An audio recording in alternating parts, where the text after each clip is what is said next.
Hey listeners, Honor here, just to quickly let you know before the episode that Weird Mage, the studio that puts on this show, has just put out a new game called Jimmy Inferno. It's a zippy little platformer where you steal fireballs from the dungeon, you fling them around, and you get out as fast as possible.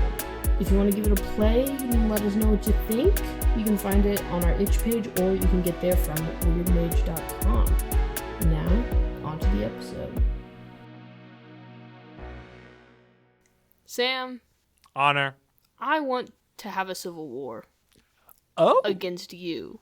Okay, that makes sense. The Podpodcastcast civil war, which will be called the Civil War. Yeah, that is accurate. Duh. I like Okay, yeah. I want to oust you from the podcast and become an independent nation cast. Gotcha. It's a separatist movement. Yeah. Yeah, I like the dynamics here. I like the politics. The Samites versus the Honoresians. Yeah. And if you want to know how it turns out, listener, welcome to this episode of Podpodcastcast.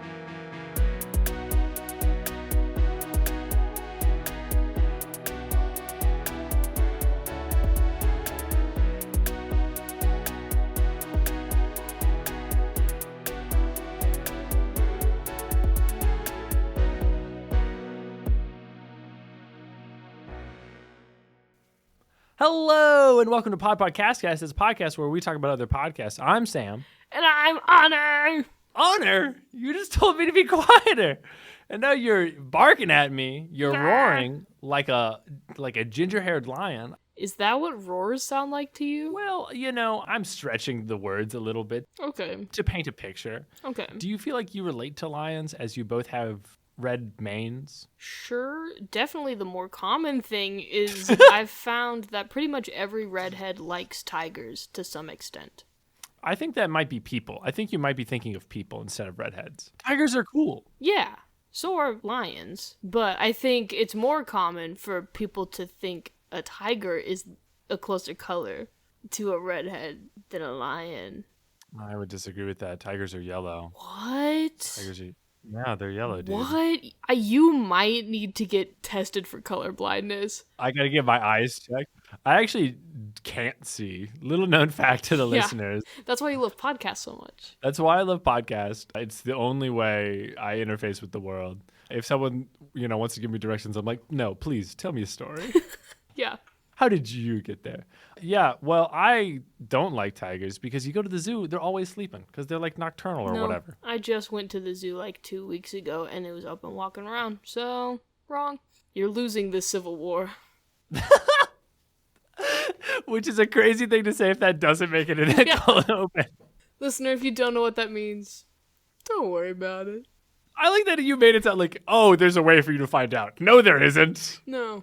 It's all dependent on whether Honor puts it in the edit. No, just don't worry about it. We'll see if I decide to leave that in. Perfect. Today, we're talking about a podcast. We're not talking about lions or tigers or bears or other things. Oh my. Yeah, I want to say oh my, but then I'm like, I should defy expectation. And I tried and it wasn't as good. We're talking about defying expectations. It's not an audio drama, although we kind of snuck it in. Yeah. It's a history podcast. We're talking about revolutions, which is a... What? Yeah. Some nerd stuff. Well, okay. I think it's less nerdy than usual. Really? I think it is significantly more nerdy. Honor, you almost exclusively listen to Dungeons and Dragons podcasts. Yeah. Which is more widely Honor, this is come on right now. Then like you can't. This is not. I want to deep dive into history, historical revolutions. That's what I want to get really into. Honor, because none of the dads with the World War I, collections in the basement are huge listeners of podcasts for the most part. That's not really the demographic, so it's weirder. It's not weirder. The topic history is far more popular than the topic of Dungeons and Dragons. I don't know if the topic of history to the extent of getting into a super nerdy research podcast is more common than Dungeons and Dragons, where people are like these funny little guys. Dude, this is absolutely okay. We're falling over at the first hurdle, by the way. We haven't even started to argue about the podcast itself, but that's on it. This is so crazy. please, listener, I need you to email in. I need to be vindicated on this. Okay, hold on. Can we compare, like, listeners of Revolutions to the listeners of Dimension 20 or something? Okay, it might be true. I might even say it probably is true that more people listen to Critical Role than Revolutions. Mm-hmm.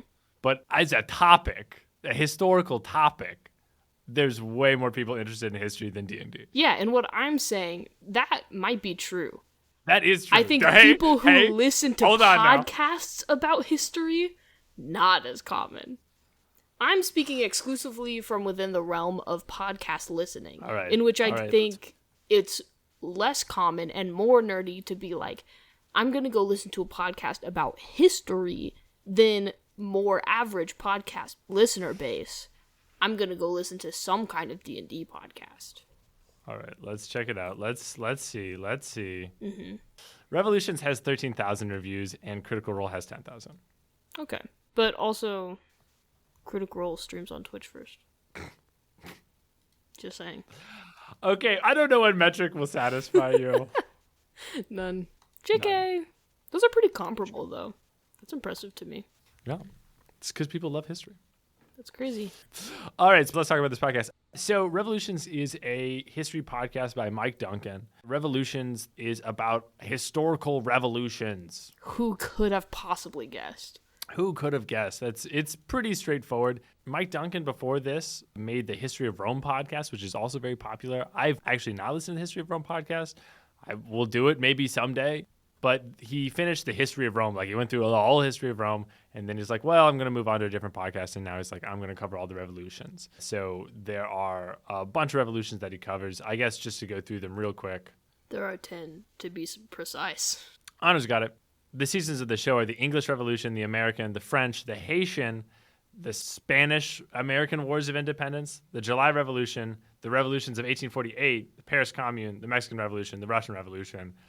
And then something that is particularly interesting to the two of us, Giga Nerds, the Martian Revolution, which we will talk about more a little later. Yeah.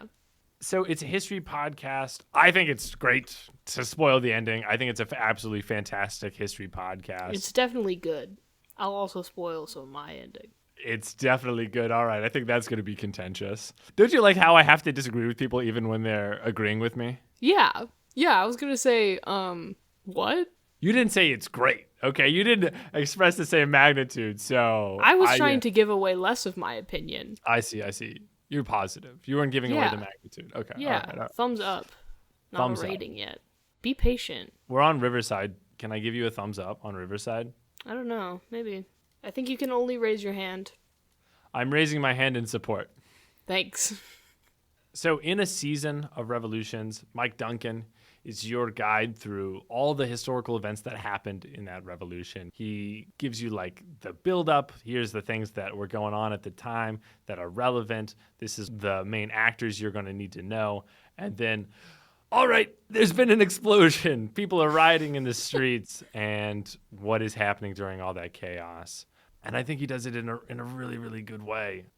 So the show's run by Mike Duncan, who did the History of Rome podcast. He is also on the Duncan & Co. History Show, which is a podcast he does with a different historian. Her last name is Co. I don't know what her first name is. I forgot. Oh, that's funny. Yeah, it's C-O-E. I like that. It's not like company. Uh-huh. So he does that show with Alexis Co., who is also a historian. I think she's like a presidential biographer. He also has written 2 books, The Storm Before the Storm, which is about the fall of the Roman Republic, and then The Hero of Two Worlds, which is a book about the Marquis de Lafayette, who is a figure in the American Revolution and then back in the French Revolution. Did I say Frenchin? Whatever. Yep. You said Frenchin, which is really awesome. I'm going to keep Frenchin in. Yeah, you keep that Frenchin in. So Mike is a historian. Now, he's not like I don't think he's got a PhD, and he's not a part of any faculty at a university. So one might call him an amateur historian, but I don't think that's exactly fair. I think by the amount of stuff that he's put out, and his work seems really well researched. Mm-hmm. That might just be how he presents it, but he's always recommending, if you're listening to it, he's always recommending like books and like where can you go to like learn more about this, or where did he learn some of this stuff about, like, you know, he'll characterize some person. It'll be like, you know, Benjamin Franklin was a crazy guy. If you want to learn more, go listen to Benny Frank by Al Gordon. That's a real book. So I would say this is definitely kind of a credible source. And I think he's really fun. I mean, he's not like fun, like bouncing off the walls, like big energy. But I think he is the person that I want to tell me history about. Yeah, he's got his own little kind of snarky comments that he throws in. Where, like, he's not completely allergic to showing his opinion of, like, I did not like this guy or whatever the thing is, which no account of history is going to be completely unbiased. So might as well have some personality. Right. This podcast is not like a dry textbook. Yeah. That's actually one of the things I really like about this podcast is that it emphasizes the narrative of history. Yes. And so he does that really well. And part of that is because he's telling it to you. Like I frequently am thinking about how are stories told and like what's the origin of stories. And I, think about the caveman around the campfire. And this very much feels like that to me. It's like, oh, do you want to hear what happened in the before times? Let me tell you, whippersnapper. Except Mike Duncan, he's like 45. He's not that old. But he will tell you the story and tell it with, his opinions and kind of inflections in there. Not too much. Like, it's not... It's still very professional. Right. It's not like Mike reacts to history. That'd be kind of awesome. Maybe we can do that. Maybe we can do Yeah. Honor reacts to history. Because I feel like... That'd be funny. Do you think it's fair to say that I would know more history than you? Oh, absolutely. I'm a bigger history nerd. Yeah. I was going to say famously, but really just to my mother who homeschooled me. Famously, I am extremely bad at history. For the entirety of the 5 or 6 years I was homeschooled, truly the only history that I was taught that stuck with me was ancient Egyptian mythology and culture. And that was it. See, I'm like surprised to hear you say that because you love stories so much. And that's what history is to me. It's like just a story. Yeah. And that was something, as I got older, there were some teachers I had in high school where they did have more of an emphasis on here's history in terms of stories and like how things cause other things. Yeah. And that was interesting to me. I do, to an extent, like history in that facet, but it is just so often it doesn't click. And it just isn't in my brain anymore after I hear it. Well, so this was a Sam recommendation. I was like, Anna, we got to listen to this one because I really, really like this podcast. Yeah, which makes sense because you're a nerd. I am a nerd, and I thought this might be the podcast that could penetrate the Honor Dome and could lodge itself somewhere in between the squishy storytelling parts because he really does emphasize the narrative, I think, so much more. Like, I think of another podcast I reviewed, which was The Rest is History, which is just two guys, Tom and Dominic. Like, they're not reacting because they're historians. They're also telling you a story, but they are discussing it. And because this podcast is just Mike, he's just telling it to you. You know what I mean? It's much more of like, this is the story. And I think he does even more work to bring the people and the characters to life, right? He'll be like, okay, we're going to meet this guy now, but let me zoom out and let me tell you about this guy. Yeah. Right? And then you get all the history and you're like, oh, I didn't know that about Pancho Villa or whatever, right? But he also doesn't do it in a way that like fictionalizes it. I think of, there's a podcast I started listening to a little bit, which is a history podcast called Legacy, which is about like biographies, right? It's just like, what is this person's life? And in that show, the hosts do just write fictional accounts of like Joseph Stalin getting off a train or whatever. And they'd like describe it like it was a novel. And that I didn't like that much. Feels like, okay, you're doing a little too much here. I don't care about this thing that didn't happen. You know what I mean? But this podcast doesn't do that. To me, this podcast really strikes the right balance of like making it a narrative, but also, keeping with what is real. Yeah. So, Honor, you listened to 2 seasons. So we kind of just briefly went over the seasons. They all cover a revolution.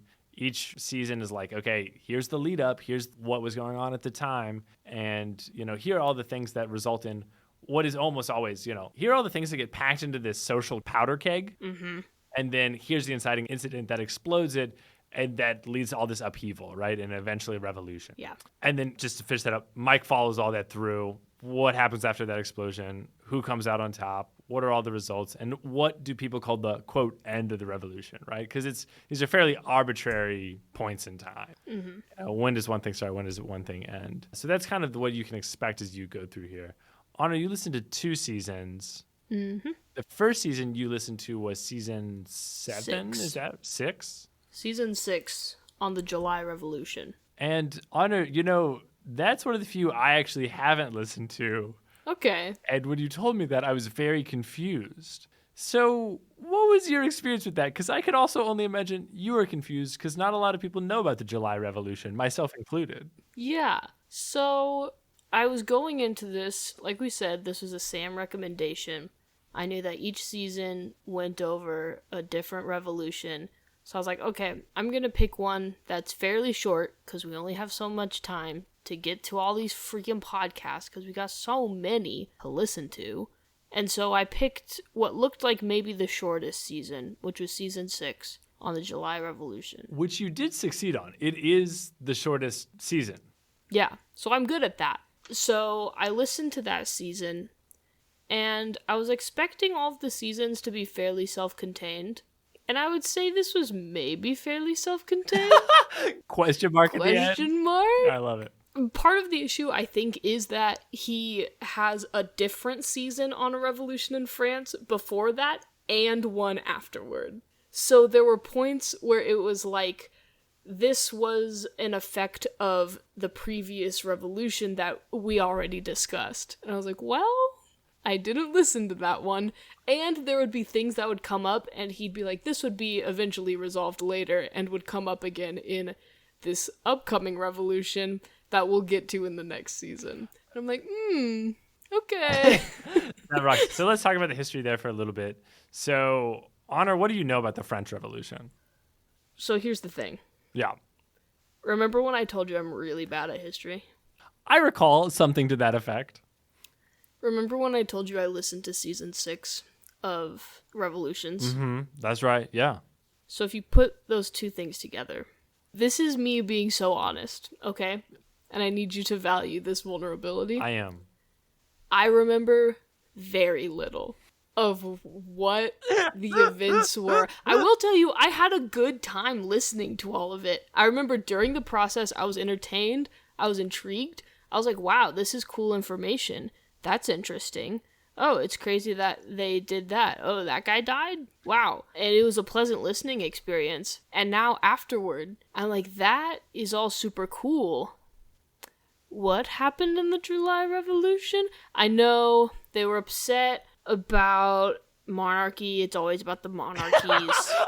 The way you squinted your eyes and you're like, oh, those anti-monarchists, the Republicans. Ugh. They were upset about that. There were barricades. There's always barricades. Mm-hmm. Multiple times there were barricades. I remember that. It wasn't just the one day of barricades. Absolutely right. People were killed. There were so many times they would talk about a guy who was later relevant, and they're like, he knew pretty well what was happening because it had happened in the street outside his house. I was like, that's funny how many times that happened. Lafayette was there. That's crazy. He's so old. He's in everything. He's in everything. All the things. America and France. So, Honor, okay. And that's what I've got. I think you're pretty good. Okay. Just for the people listening, so we're all on the same page. Yeah. So you listen to the July Revolution. Yep. The July Revolution takes place in France, but is not the French Revolution. Nope. The French Revolution happens in like 1790 something, right? And it's where the French people rise up for the first time against the French monarchs because French people are like, man, this kind of blows. The country's out of money. This guy's levying higher taxes on us. There's a famine. We're really mad about all this. We're going to go kill the king. And that's a famous, like, there's the guillotine, and they kill the king and Marie Antoinette, the let them eat cake thing, and then all this other stuff. Napoleon comes around. He takes over. Yeah. So that's the French Revolution, which is like the mother of all revolutions. It's so big. It's so complex. There's so much going on.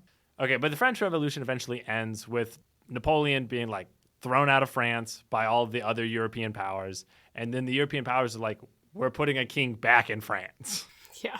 So that happens. So there's a king in France. And then in 1830, so this is a while after the original French Revolution, there's the July Revolution, in which the French people oust the king in favor of a different king. Yes. I do remember that they took out one monarch and there's a different set of monarchs involved, but they're putting another king back in.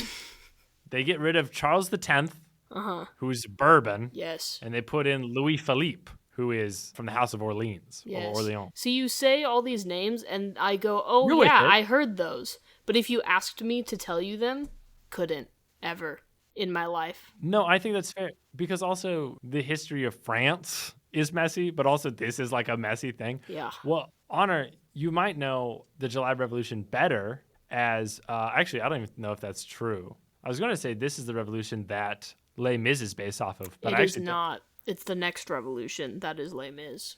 I think it might. I think that might not be true. I think that might be. I think it is because he mentioned it in the podcast, and I do remember that. Excuse me. And if I'm wrong, then who even knows what's going on? Okay, so then the July Revolution happens, and they institute a constitutional monarchy. And then in the revolutions of 1848, they get rid of Louis Philippe, and they get rid of monarchy altogether. Yay. So, you did kind of fall into the most confusing, most in between possible one. Yeah. So I see how not a lot of that penetrated. But still, I mean, like you say, you're not a big history guy. You may not have liked the other ones as much. I'm the worst possible test subject for figuring out if this podcast is good at teaching you history. Honor, recall one fact, one date. Tell us one date. One date? Oh, One I date. can't. That's what history's all about. It's all about dates, Honor. It's all about dates. I can't do it. You literally just said, and I still, maybe you didn't. I don't even remember the year it took place. A number. Give me one. 18. Or was it even? Right? No. I don't remember if it started with 18 or 17. That's awesome. It wasn't 18, just to be clear. It wasn't 18. Yes, You did it. I've got something. You got the Jeez. you got the They right were the century. Bourbons. The Bourbons are the ones who got overthrown. They were drinking all the alcohol. Lafayette was there. There you go. There you go. There were barricades. They were asking people for their desks, and they'd go, "No, you can't have my chairs for your barricade." That rocks, dude. I did remember that specific I'm fact. so He proud. was like, it was just a thing where they were asking people, and people were like, "No, you can't have my bed frame for your barricade." Anna, would you give someone your bed frame for their barricade? Depends on what the barricade's for, but probably. Well, I think my bed frame would be pretty bad for it because it's a loft bed. Sure. That feels unwieldy. Yeah, you might give them like a door. Yeah, I do have spare doors in my house. And isn't that exciting? Go barricade something now, Honor. We believe in you. So I'm sorry that this kind of bounced off you in your first listen. I still enjoyed it, like Okay. I said. I just didn't retain the information. I had a grand old time. But did I learn? I'm not a learning. I don't learn. Do I look like the kind of person who learns? You're like a spider. You're like born with all the information you'll ever need. I heard that one time when I was little, and I've never stuck heard with that. me. Never in my life. I remember watching Charlotte's Web, and my teacher was like, "Spiders are born with all the information they'll ever need." I don't know if that's true. I don't know what that could even mean, but that is what either. I remember that. So I think the other seasons are really great. I would say definitely don't start with the July Revolution. Don't do that. I would recommend the Haitian Revolution. I would say that one because it's relatively not that long. The longest seasons are the French Revolution and the Russian Revolution. I would say the Haitian Revolution is really good because I liked it a lot because I didn't know anything about it when I listened to it, right? Like, I know that Haiti is a country, but I don't know how it got there. And then learning that, like, Haiti is the product of the only successful slave revolt in all of human history is absolutely fascinating. And then learning about characters like Toussaint Louverture, who is this huge general figure who like kind of, I don't want to say single-handedly made the country, but is like really crafted what Haiti was and Haiti's path to independence. Super fascinating. You could also listen to like the American Revolution, which I think most of our audience will know, the English Revolution, which I actually didn't know anything about. Those are also good, but I really fell in love with this when I listened to the Haitian Revolution and my brain exploded. And I was like, what? I didn't know any of this history existed, and it's told in such a compelling way that I really, really liked it. I would tell people to see if they like the last season first. Okay, let's talk about the last season, and then I'll say that you absolutely should not do that. Okay, well, I was going to say that because after listening to the 6th season, I was like, I might not listen to this podcast ever again. Yeah. After listening to the 11th season, I'm like, okay, I might go back and listen to actual history. Okay. Because the 11th season is not actual history. Yes, so let's talk about that. So the Revolutions is a podcast about historical revolution. And it goes from the English Revolution, which is in like 1600 or whatever, to the Russian Revolution, which is in like 1917. But then Mike takes a break for a little bit. He takes a little bit of a break. The Russian Revolution ends in 2020, and a new season starts October 2024.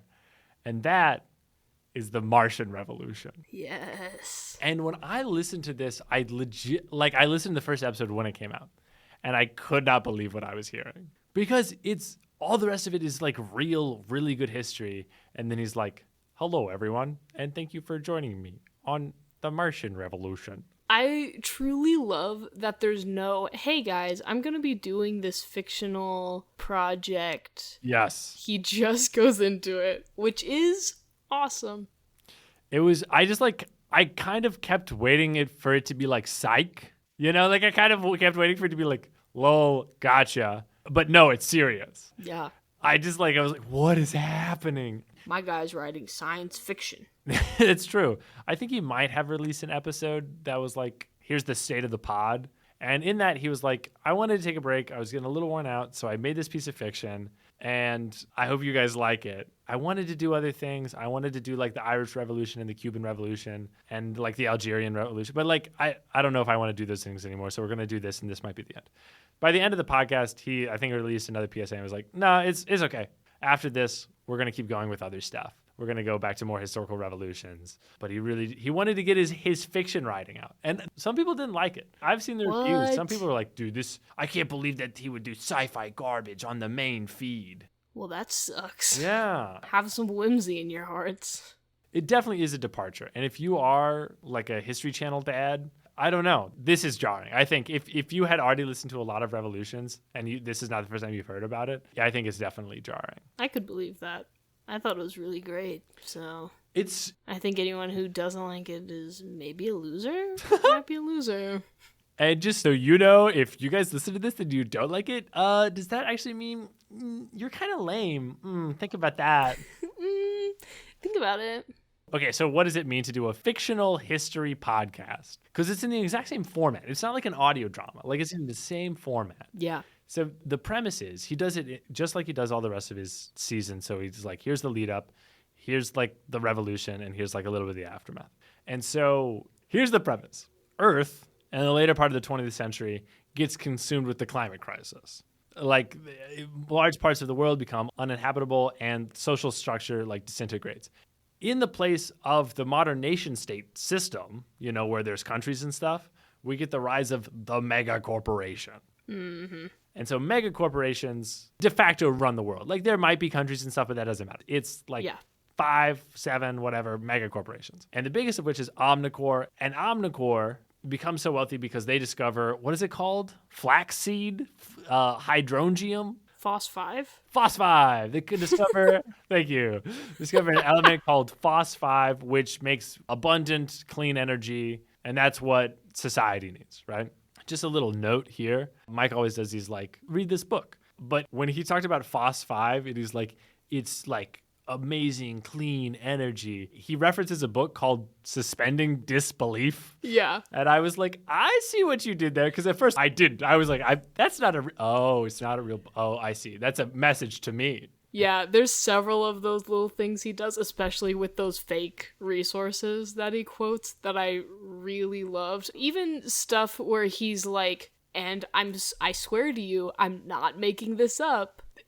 He's 100% making it up. Right? It's really funny to me. Well, it's also so weird to hear him give citation, like to be like, oh, and if you want to read more about this, go read this biography. Because I almost think he does it more in this series than in other ones. Yeah. I think he was having fun. Which also, because I knew he had written a book because he was promoting it in some of the episodes. So I was like, oh, he's someone who had to come up with the title for his history book, and now he's coming up with a lot of titles for other history books. Oh, you think he's on a roll and he can't stop? Yeah. No, I, as a writer, have done that before, where I have to come up with a name for something, and then once I get it, I'm like, coming up with names is kind of fun, and then I just come up with a bunch of names. So, after Omnicore becomes very powerful by getting this Phos-5, this magic juice that everyone needs, Yeah. they discover through some probe that Phos-5 is on Mars. And then Omnicore is like, great, we shall colonize Mars. Yep. So, Omnicore colonizes Mars. And so it kind of follows the progression of like people living on Mars. What does it mean to have a whole bunch of people in these underground cities? And like, how does that affect their development and their society? Mm-hmm. You know, it talks about them becoming more communal. Like the Martian people that live there have to be like, we all have to work together or we're all going to die. Yeah. So it breeds this culture, which is interesting, you know, because again, he talks about this stuff in the real history. He talks about societal, economic, and political trends. It's not just like great man history. It's not just a history of like generals and battles. It's just like, and you know, because of this like economic reason, all these people are here. And because of that reason, like this is how they like interact with each other. Yeah. But at the first part of this podcast, it almost kind of reads like a dystopian novel. Yeah. Because all these people aren't citizens of a place, they're employees. Yeah. So much of it is like, what will happen if we ignore climate change and keep going further and further into capitalism? What would happen? Yes. Like, I appreciate your ponderations, sir. Yeah, I think some people might enjoy those particular issues of the book and The like book. of the podcast. Sorry, I mean, Jeez. Do you even know where you are? dude, I forgot how to read so long ago. Everything is just book to me. You know, I don't. Yeah. Yeah, I think some people might appreciate the modern theming of that stuff. But to me, I just kind of saw how it parallels with a lot of other like sci-fi that's been made. And like, Yeah. you know, we need an excuse to get into this world so that things can be weird from how they are now. And what does that mean? Yeah. Which I think this podcast does really well. Is like, okay, but what happens if there's a world where everyone is an employee of a company? What does it mean for a company to also be a nation state? What does it mean that there's a company that owns everything? How do profits matter at that point? Yeah. But I guess yes is the answer that Mike comes up with, or at least the answer that he wants to tell a story. So the podcast goes on. There's people living on Mars. They're developing their own culture. And eventually there's a new CEO of Omnicore. And he is an idiot. He's very bad at his job. He doesn't know what to do, but he thinks he does, right? We've met this person. We've all met this person who's like, I'm really good at this thing. I know everything. And you're like, no, please, God, stop giving me your ideas. They're really bad. And they won't stop. And then they make things worse. Right. This guy's in charge of Mars. He makes everything really bad. And the Martian people who are already like, things kind of are a little bad. Like, we don't get days off. Things are kind of suck here, but whatever. This is the only world we know. Things get really bad, which leads to The Martian Revolution! Oh! The people rise up from the underground tunnels. They overthrow their corporate overlords in what is, it's really interesting to hear him write history that parallels other history that he knows, you know what I mean? There's a lot of talk about stampedes in this podcast, but that's like a thing that happens, you know, when you get like large masses of people together. Like sometimes people just like trample other people, which is crazy. So the Martians rise up, they overthrow Omnicore guys, and eventually after this long standoff, they're like, okay, fine, we'll settle for being like an autonomous subdivision of Omnicore. And you're like, okay, boom, boom, story done. Incorrect, because how revolutions really work is that they're a continual process. So then there's other guys that come in on both sides. There's guys on the Omnicore side who are like, no, we should have never let them get away. And there's guys on the Martian side who are like, why are we part of a company? We should be a republic. Mm-hmm. And so then it explodes again, which eventually results in the Corporate War, which is an awesome title for something. Mars breaks away from Omnicore. The other corporations on Earth fight Omnicore in a big old war. There's space battles. All that goes really bad for the Martians, and eventually they get struck by nuclear bombs. Yeah. But in the end, the Martians prevail. The Admiral character comes back, saves the day, and they kick out Omnicore and find out that what happened on Earth? Did they nuke each other? Yeah, it was a bunch of wars happening. It was like how he does it in the actual seasons, where he's like, there were these other revolutions that were happening, but we're not covering that in this season. We're covering the Martian Revolution. He's like, so we'll get to that another time. And I'm like, will you? Are you writing those? That'd be cool. But also, I kind of don't think you are. I don't think he's going to. Yeah, you're right. He talks about the Nairobi Revolution. Yes. In which, like, the corporate system on Earth gets dismantled. Yeah, and we must not forget about, what was it? I think it was the Children of Saturn. Yeah. We must not forget. That's how he ends the whole podcast. Don't forget. Maybe. And then I'm like, I don't know if you're writing that, but that'd be cool if you are. I'll have to keep a lookout for you and let you know if there's a separate Children of Saturn's feed. I'd love to listen to it. I could see you really liking it. I would actually really like it.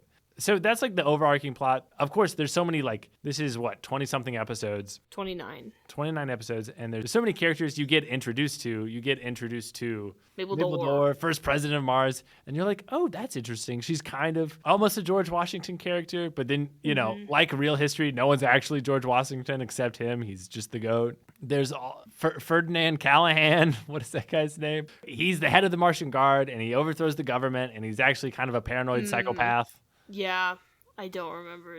But you get introduced to these characters and you are interested in them, but you're not introduced to them like how we're used to. We're big audio drama fans. We like a fiction. And it's not that in the same way, because you're not hearing these characters talk. You're hearing someone describe them. Mm-hmm.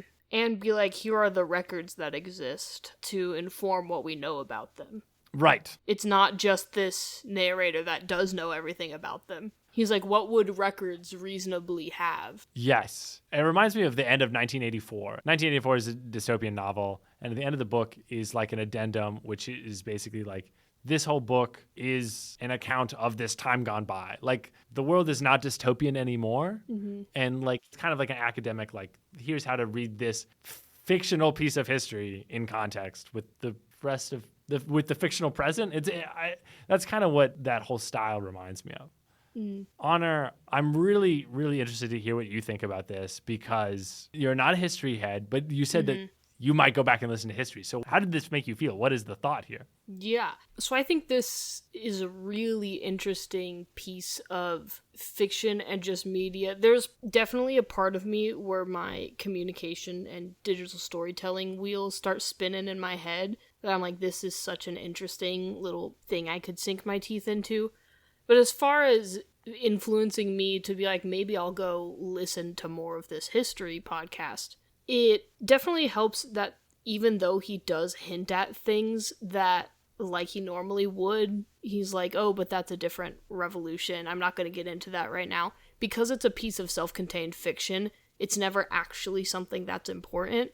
And so listening to it, there was never that sense that sometimes I had while listening to the July Revolution, where I was like, if I knew a little more history, I would probably understand what's going on a little bit better here. And so I was able to avoid that obstacle while listening to this, which in some ways just meant I was able to get more invested and be more immersed in the storytelling and really feel out the nitty-gritty of what was going on, in a way that then I was like, oh, I see what's enticing and engaging here about really sinking your teeth into the real meat and bones of how do these things interlink? How does the culture of this place impact their political movements, which impacts the larger movements of their governments and the businesses and all of these things? That if you just come into it in the July Revolution of some sort of period of history, you know, right, as in an the middle. abstract.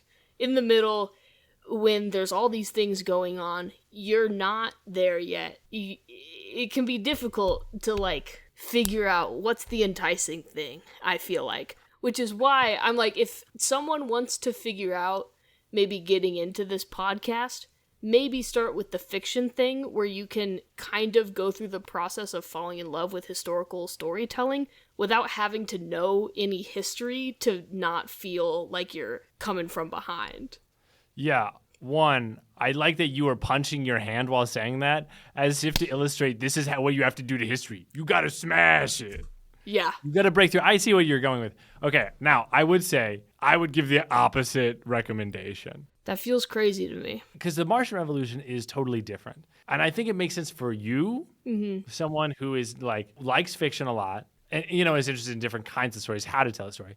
And 2, is not a big fan of history. Doesn't like, there's not a lot of history rolling around up there, which is like, I think there's a lot of people there. Like, I mean, I think most people, me, if you put me into the July Revolution, I'd be like, what the hell are we talking about? You know what I mean? I would say most people will find real history to be more approachable. Like you and me, we like fiction a lot, but some people will be like, well, that's not real. I don't know. I need something more productive in my life. But I don't think that that's most people, though. I think that's actually a smaller portion of people who are, like, very flippant about fiction. Fiction is widely appealing to a lot of people. Fiction is the catering to, okay, disregard anything that's true and real. What's the stuff that we like and we want to hear about? And that's fiction. I hear you, but I think this is too weird. This is not a format that people are used to. And I think most normal people, if they listen to it, will be like, this is real weird. I don't get it. I mean, like, sure. It's not like I don't think people are smart enough to, like, listen to it and decide if they like it or not. I think most people will be like, this is maybe fine. Some people who like history won't like the Martian Revolution because it's not real. Mm-hmm. Some people who like fiction won't like the Martian Revolution because it's told like history. I think that's fair, and I think you're just not gonna get those people, sure.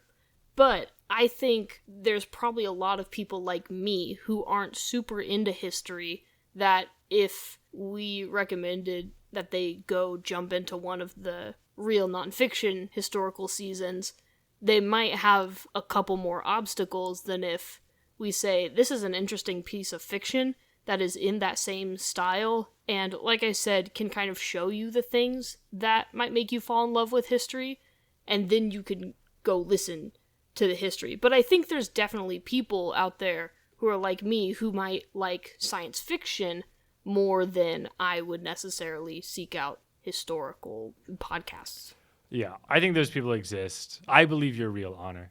Okay. I'm an Honor truther. But listener, if you are an honor person, if you're an honoresian, as opposed to a Samite, then listening to the Martian Revolution might be the way to go for you. If you're a Samite, or if you're someone who somehow has just listened to us for the first time, and it's like, who are these little people in my ear?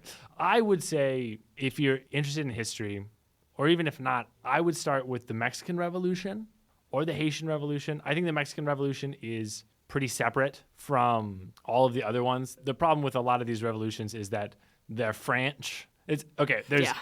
Season 3 is the French Revolution. Season 6 is the July. Season 7 is the revolutions of 1848, which includes another French Revolution. And season 8 is the Paris Commune. So you got 4 out of 10 history ones that are about France boiling over again. That's France. So I really like the Haitian Revolution, but even that is a little bit tied up in the French Revolution, just because how does Haiti become dependent? Well, it's because France is exploding. So I would recommend the Mexican or the Haitian. Now, if you're like, I don't know about all that, try the American Revolution. Most of our listeners are American, or else you're Canadian. If you're Canadian, I love you so much, by the way. Go Canucks, or whatever team you like for hockey. But the American Revolution, I think most people will be familiar with. Even if you didn't love it in middle school or high school, you'll be like, okay, I know these characters. And then you'll get to learn more about them, and you'll be familiar with Mike's style. I think almost all these are great. I haven't listened to the French, the Spanish, the July Revolution, the Revolutions of 1848, or the Russian. I've listened to half, I guess over half with the Martian Revolution. So those would be the places I would start if you are, I don't know, normal. Normal is the word I want to use. If you're... I don't think either side is more normal than the other. I think there's a significant amount of people who might be interested in history and be like, I want to learn me some stuff. I think there's a lot of people who think like that. Right. I also think there's a lot of people who think, I want an interesting story. And if you go with the fictional one first, where the choices are more dramatic because it's fiction, then you can see, okay, here's the storytelling elements that are interesting about historical storytelling, and then I can get into the nonfiction. I think there's an entry point for both people. Yeah. And I think that if you listen to a season, no matter where you start, if you listen to a season and you like it, good news, there's a lot of it out there. So there's a lot. Season 10's almost like 100 episodes. It's frightening. I want to learn about the Russian Revolution, but I'm quaking in my boots. But anyway, I think if you like the history stuff, go try the Martian Revolution. You might find that it's you're like, oh, this is fun. Having listened to it, I'm like, is there more of this kind of thing out there? I think so. This is an interesting point that I was thinking about the whole time, which this gets. I'm about to zoom way out. Okay, this is some real meta analysis from me, but it's what my brain was noodling on the entire time I was listening. Hey, your brain was noodling on it? I imagine your brain like nibbling on a pool noodle. You've never heard noodling on before? I've heard don't bust your noodle head. I got that one a lot as a little kid. What? Well, it's your noodle. Yeah, I've heard noodle on a lot as like, it's kind of percolating in your brain. Like, it's just what you keep thinking about. But I think yes and no. There's a lot of stuff being made that's kind of like this, and also not a lot that already exists, because this format of storytelling is a really interesting emergence to me in fairly modern times, because it's really indicative of like the information age, because this is a fictional story told through the lens of a historical nonfiction podcast that is geared for storytelling. Like, so much of time didn't have so much information readily available to people, to where people's entertainment could feasibly be, I'm gonna listen to a guy who's researched a bunch of stuff and tell me the interesting parts of it. Like, that's such a new phenomenon in a lot of ways, to where that is a common thing. And so people have started making storytelling projects where it's like, what if you tell a story through the digital archives of someone's camera roll? What if you tell a story framed like a nonfiction podcast with research and fake sources, but it's all fiction? Like, no one historically was writing books where it's like, what if I write a book that's a fake compendium of all these things? Because people weren't used to the amount of information we have available to us and that we just skim through for fun in the information age. I think that is an interesting analysis. Mm-hmm. I would not have thought that. Well, okay, because I also don't know if that's strictly accurate. You know what I mean? Like, I don't know if people in the 1930s were doing this or not. I mean, this kind of storytelling, pretending your fiction is real, is not entirely. That's not a new framing device. I mean, I know that you really like the Wizard of Oz books, which is crazy. But in those books, they're framed kind of at the beginning and the end, like. Definitely. That this is a real history of a place that is far away. Although it's again, it's more of like it's a narrative, not so much as like here the big zoom out, like here the maps, you know? Yeah, there's definitely hints of it in stuff like Wizard of Oz or like Lord of the Rings, where it's, I am Bilbo Baggins, this is my book that I as a character wrote, but clearly the character didn't write that book. But these things where whole fictional archives and databases are being created, and that's part of the fiction, that is definitely... I did think about that. I was like, I can't necessarily verify that this maybe has never happened before, and that's not really what I'm saying. But it's an interesting thought. I'm with you. I would love to look into if there's any historical examples of, like, archival or database fiction, because that's really intriguing to me, but it's become, like, actually a fairly common phenomenon, like the Magnus Archives, where a lot of the story, it's not entirely based in that framework of this is just the archive recording, but a lot of it is, here's the stories from our archive that we're looking through. Sure. And there's becoming a lot more storytelling projects that the entire thing is framed through, what if you comb through this fictional, nonfiction set of information. Right. Well, what I would say, talking about Lord of the Rings, like the most famous example, because really what this is, I would say more than it is a narrative, it's like world building, you know? Yeah. It's like, it almost feels like the background for another story in the way that kind of history is a background for everyone's story that is alive. But talking about Lord of the Rings, famously, like the most famous example of kind of big commercial world building is the Silmarillion, right? Yeah. Which is just a book like, would you like to know all the facts but not be distracted by any of those characters or plot? Yeah. You know? Did you like me flipping through the book that you couldn't see? Also, you mentioned a compendium. That made me think of Star Wars, which is which is so goofy in the way that Star Wars came about and was like, people love Star Wars and they love the world of Star Wars. That here is literally like, here's the book of droids, here's the book of spaceships, here's the book of, historical facts. Like you can watch 3-hour timeline videos on YouTube. Like, this is Star Wars history. Yeah. But these are all fairly new, like in the grand scheme of things, these are all fairly modern stories that are some of the early examples. Like the Silmarillion was kind of a big deal because not a lot of people did that kind of thing.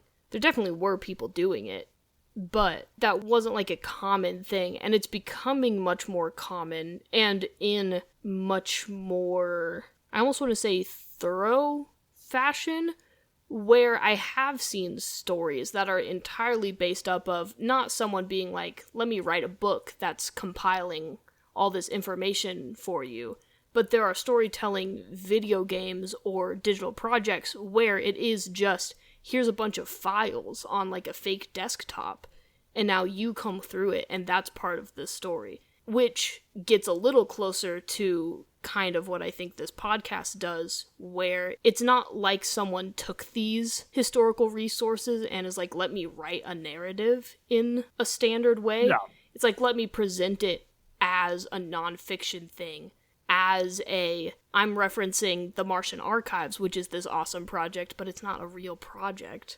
Like, where all of these elements are fictionalized, which is not something historically done. Like, there's no book from the 1200s that was doing anything like this. I thought you were just going to say there's no book from the 1200s, and I was like... There's no book from the 1200s. Did you know? Little known fact.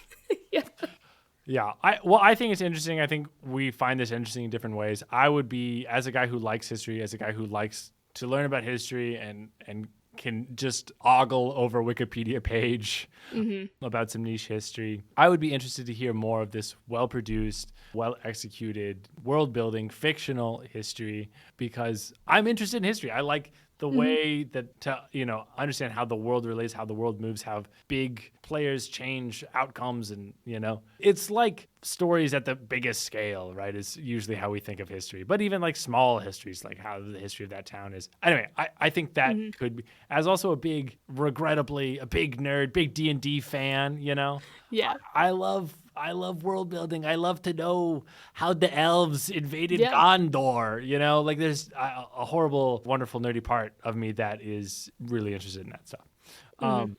So I would be interested to see if there's more of that out there. Listener, if you know, please let us know. Yes, please. That might become one of my side projects, is being like, are there historical examples of someone wrote a book in the 1600s that was like, this is my fictional little encyclopedia of fairy plants. Like, I'd love that stuff.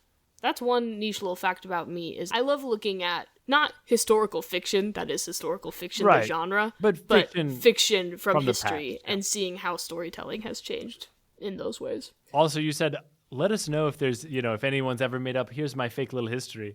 I think that is definitely true. We would just call that historical inaccuracy, like that part of the map where there's the dragon, you know what I mean? Like, yeah. I think that exists. No, but for the purpose of fiction. And they told people it was a lie. If anyone has written a book. Yeah. Yeah. Not, I thought this thing was real. I want world building, but from the 1600s. One last note on the Martian Revolution. I thought it was really interesting. As a history fan, as a sci-fi fan, I liked it a lot. It is, as I thought back on it, because I've listened to this a little while ago now. As I think back on it, I feel like the characters are a little more flat in the Martian Revolution than in historical revolutions, right? Because he's not working with a real three-dimensional person, right? If you're a good writer, it's fairly easy to construct, like an interesting portrayal of a real person with some depth, because that real person, they were real, you know what I mean?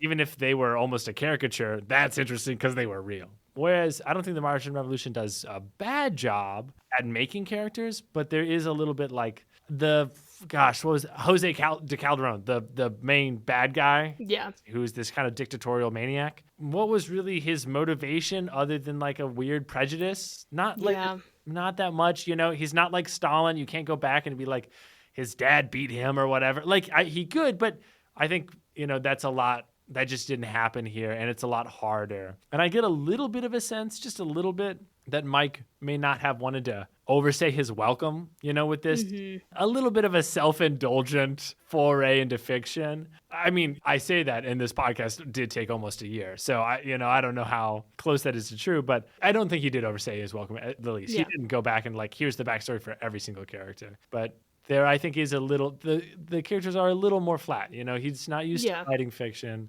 And I think that might be worth noting. This is not a top-tier audio drama. It's unique. It's interesting as a history fan, as a guy who loves maps, Yeah. It's interesting, but that is, I think, worth noting that it's not top-tier piece of fiction. Yeah. I'd definitely say, I think that's fair. I think I would say it's a good piece of fiction, even with the pitfalls it has. I think it's still good, but I agree that a lot of the characters sometimes weren't the most three-dimensional. There were sometimes parts where I was like, the big piece of conflict maybe could have been juiced up a little bit. Sure. Especially some of the end, I was like, it felt like he went through these big swaths of things in not as much detail as he did at the beginning. Yeah. Which sometimes can be a thing if you're not that experienced in fiction, and then you're like, well, we're past all the exposition. Let's do all the things. But I still thought it was definitely good. I agree. But there are parts where it falls flat, yeah. I agree. I would say, for me, this is a 4.5. I was also going to say that. Good. We didn't even touch on the fact yet that it's very well produced. Yes, excellent. I think it's just him for the most part. Yeah. But he clearly puts a lot of work into writing out these episodes, planning things. I mean, writing any piece of fiction like this takes a lot of work, and he clearly puts in tons and tons of work to put together the episodes of the nonfiction parts, too. So, like I said, even when the July Revolution went right over my head, and I don't know what happened, I still really enjoyed listening to it. I thought it was a great time. I would also give it a 4.5. I would also just note, he's been doing this for a long time, and he also just put mid-roll ads in. Yes. He was like, all right, guys, we're going to do slightly more ads now. It is just him, and I think a little bit of that is endearing. Yeah. And he does such a good job, and it's a really quality podcast. Yes. And putting a few more ads in doesn't take away from that at all. Yeah, I think it's great. I would say this is a 4.5 pod. I would say The Martian Revolution by itself, because that's what we talked about, because that's like the weird thing that I was at least able to sell you on. Yeah. Is a niche 4, maybe a 3.5. I think that's fair. I think I'd say 4, but I also think I am the niche that you're talking about. Yeah. So, listener, I would say if any of this sounded interesting, really check it out. It is a tremendous podcast. Very well done. It's absolutely one of the giants in the history podcast sphere. So if you want to learn some history, I mean, historical revolutions are great. And like Mike Duncan has made me see that. So they're such a great story to talk about. And he does an excellent job. And if you also, after listening to 5,000 hours of content, you're like, man, maybe fiction would be fun. It's there for you as well. So take a look at that. Or if you're like me and you're like, hey, a weird piece of sci-fi media in an unorthodox storytelling format, this is an interesting little thing. Yeah. I enjoy it. I recommend it. Absolutely. Well, in that case, you know what I would recommend? Leaving. I have to look for my outfit. A 5-star review. Oh my gosh! I totally got you. Dude, you teed me up. Yeah, absolutely. Yeah. You can totally email us at podpodcastcastpod@gmail.com, and we'll read that out on the next round table. We would love that. That would make me so happy. I'll be the bestest, most smiling boy you've ever heard. But what you got to do, what's very important. Otherwise, we will be facing a crisis. There will be an interstellar revolution if you don't leave us 5 stars. I know you're listening to this on your little podcatcher. Isn't that so nice how it's in your hand? Just give us a little 5 stars, and you can give us a little smiley emoticon if you would like. Whatever. We'll read that off too if you would like us to. You can tell us if you're joining the fight on the side of the Samites or the Honoresians. And this will be an ongoing war that will play out. Yeah. And eventually, there will only be one host. It's bound to happen. I like that this is our left Twix and our right Twix. I think this is good. Perfect. Well, you choose your favorite Twix host thing. And also, guess what? We've got social media now that will be linked in the description. So go follow us there, and you'll get to hear more about when we post stuff. And also, I don't know, reels, I guess? Is that what people like? Follow us and you'll find out what we decide and all kinds of other good podcast stuff. But until then, Honor, thanks for potting with me. Sam, thanks for potting with me. And listener, thank you for potting with us. Yay! Until the sun sets on the red sands of the Martian planet. The Red Sunset was one of the historical events. Or was it Bloody Sunset? I think it was Bloody Sunset. You don't and it even was know the 3 fake red history. days. Okay, bye!